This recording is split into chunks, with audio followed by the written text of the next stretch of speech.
Meus amigos, terminou e o Mengudo passou do Cruzeiro, dito e feito, que eu falei 2-1 pra nós, pra poder acabar com a palhaçada. Eu falei no vídeo passado, tá aí no canal se vocês quiserem assistir. E o Jeanzão, infelizmente, não tá aqui. Mas, cara, não podemos deixar de falar, logo nesses comentários aqui pós-jogo, nessa opinião que eu vou falar aqui pra vocês. Meu irmão, como o Gonzalo Plata é ruim, parceiro. O que aconteceu com esse cara? Porque, cara, tem hora que ele brilha, tem hora que ele não brilha, que o Felipe Luiz ele brilhava, mas tipo assim, de 10 vezes, 2, 3, umas adiantadas de bola, nada a ver. Igual o Jean falou, ele é um triatleta, ele corre, pedala e nada. E cara, assim, muito ruim, mano, essa situação, porque você fica agoniado com um jogador desse em contrapartida, em contraste absoluto. Que jogador é o Carrascal? Irmão, o cara entrou no segundo tempo e ele mudou totalmente a cara do jogo, pô. Na verdade, ele não mudou totalmente a cara do jogo.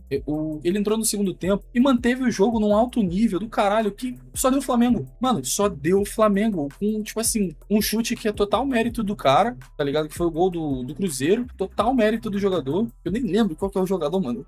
Cara, tô aqui para alvoroçado, mano. 2-1, o pai cravou. O pai cravou que o Fluminense ia perder, ia ganhar, pô. O pai cravou que o Fluminense ia ganhar do Palmeiras. O pai cravou que ia ser 2-1, pô. É o homem das previsões, caraca. BGZ, top BGZ previsões. É o homem. Então, assim, vamos falar um pouquinho sobre o primeiro tempo. Um início de jogo um pouco mais um início de vídeo um pouco mais elétrico. Falar sobre o primeiro tempo, cara, só deu Flamengo. Desesperadamente só deu Flamengo. E que nível tático tava jogando o Flamengo. Finalzinho do primeiro tempo, chegou o Léo Ortiz avançar, entrando quase dentro da área, pô. Botando pressão no Cruzeiro, o Cruzeiro jogando todo recuado, todo pra trás, tentando os contra-ataques com os cruzamentos no outro lado do campo, nada a ver, tentando fazer umas inversão de uma ponta pra outra pra poder tentar chegar no ataque. Tava totalmente desestabilizado o Cruzeiro e com que postura chegou o Flamengo com o time titular logo de cara. Isso pra mim, assim, é essencial. E uma coisa que eu digo pra vocês, se o Carrascal tivesse começado, é por isso que teve esse início de eu falando sobre Carrascal e Plata, se o Carrascal tivesse começado no lugar do Plata, se o Luiz Araújo tivesse começado no lugar do Plata, não era 2-1, era tipo uns 3-1, uns 4-1, tá ligado? Porque realmente o gol do Cruzeiro foi indefensável. Mas as chances que o Flamengo perdeu é igual no primeiro jogo. O goleiro agiu muito bem no primeiro tempo, teve umas 10 finalizações do Flamengo, com as 9 defesas do goleiro, mais ou menos, 8 ou 9 defesas do goleiro. Então, assim, um time que vem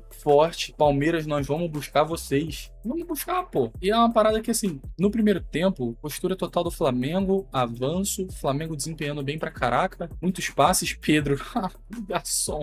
A gente tem o cara que é artilheiro do brasileiro e garçom do nosso time nas horas vagas, que teve muita oportunidade, o Lino não tava chegando tão bem em termos de finalização, mas ele tava tentando achar muitos espaços, então o jogador raçudo tava sendo muito participativo no ataque, e não tem muito mais o que falar. Jorginho, domínio perfeito do meio campo, cara brigando, dando carrinho. Eric Pulgar, cara, que jogador é o Pulgar. Eu vou falar o mínimo, porque só foi ataque. Não tem como você citar o Jorginho, o Pulgar pra trás. Não dá pra falar do Ayrton Lucas, mal dá pra falar do Emerson Royal. Dá pra falar do Emerson Royal com ele apoiando, chegando pra ajudar como ala, que ele é um lateral que sobe pra caramba na lateral ali, chega na ala, dá um cruzamento pra dentro, é uma coisa que ele fez umas 3, 4 vezes ali no primeiro tempo, ou mais, se eu não me falha a memória. Então, assim, que time foi o Flamengo no primeiro tempo? Que time foi o Flamengo no segundo tempo? Que golaço do Arrascaeta, que golaço do Samuel Lino. Irmão, a gente tá pra chegar. A gente tá pra chegar no primeiro lugar e não é brincadeira não. O próximo jogo, inclusive, contra o Cruzeiro. Então, assim, não vai ter vingança. Um primeiro 1-1, segundo 2-1. O Cruzeiro vai chegar totalmente abalado e vai entregar, pô. E nessa a gente vai grudar ali no Palmeiras. Isso pra eu não cravar dizendo que a gente já tá grudado. Um jogo totalmente... Eu acabo me empolgando às vezes nas opiniões. Eu acho que, falando de um ponto de vista um pouco mais técnico, talvez o Jean fosse melhor pra poder falar isso, mas de um ponto de vista mais técnico, eu acho que umas jogadas muito criativas do Flamengo, umas jogadas de infiltração muito boas, a zaga do Cruzeiro não estava postada corretamente no primeiro tempo, tanto no primeiro quanto no segundo tempo. Muitas vezes as jogadas pela lateral não estavam dando muito certo, questão de cruzamentos, inversões, sempre estava tendo que voltar. Então jogadas de infiltração mais pelo meio é o carro forte do Flamengo nesse momento.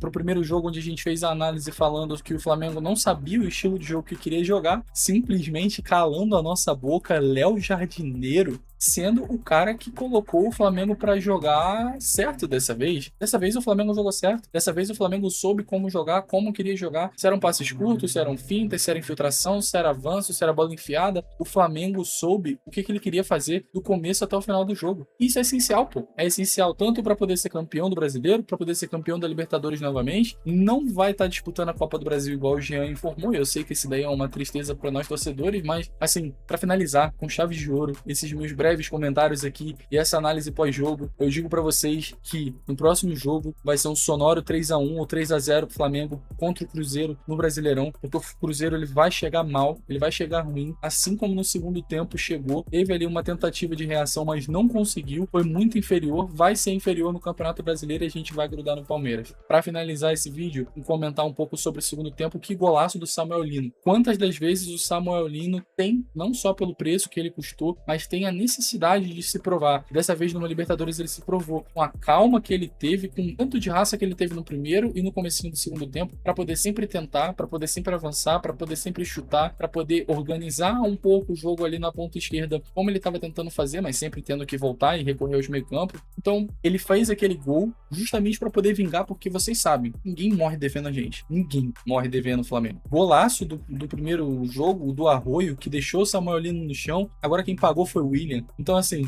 um golaço, não estava impedido, fez muito bem, se posicionou muito bem, soube acompanhar a linha de impedimento na hora de receber o passe. Meio que bateu em cima do goleiro, podia ser um pouco mais para fora, mas acaba que o goleiro tomou, né? Então, o Otávio, sinto muito, né? Tuas defesas milagrosas não valeram de nada. Que vem o próximo adversário aí pro Mengão. Então, um bom dia, uma boa tarde, uma boa noite. Eu, PGZ, desejo um abraço do Futileigos para vocês. Esse é o meu pós-jogo, comentando sobre os principais pontos, que foi um amasso. Simplesmente foi um amasso. Não tem nem como eu citar para vocês jogadas específicas se não for falar de habilidade e categoria. Das duas assistências do Pedro, deixando uma sobradinha, percebendo, tendo um olho técnico de que tinha jogadores em volta dele que tinham muito mais chances para poder fazer o gol, sendo um exímio pivô, que é isso que ele é. Ele é um puta de um centroavante, ele faz o pivô, ele avança o homem da área, ele sobe de cabeça, ele tem categoria, ele tem habilidade, ele não é tão lento, mas ele é um pouco.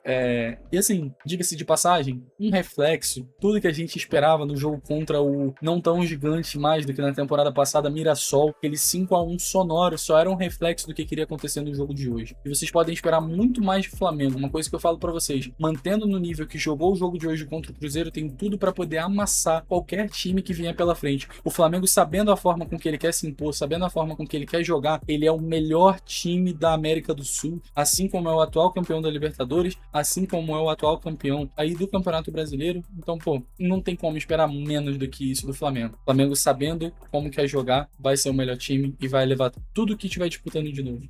A Copa do Brasil fica pra próxima. É isso, rapaziada. Tamo junto.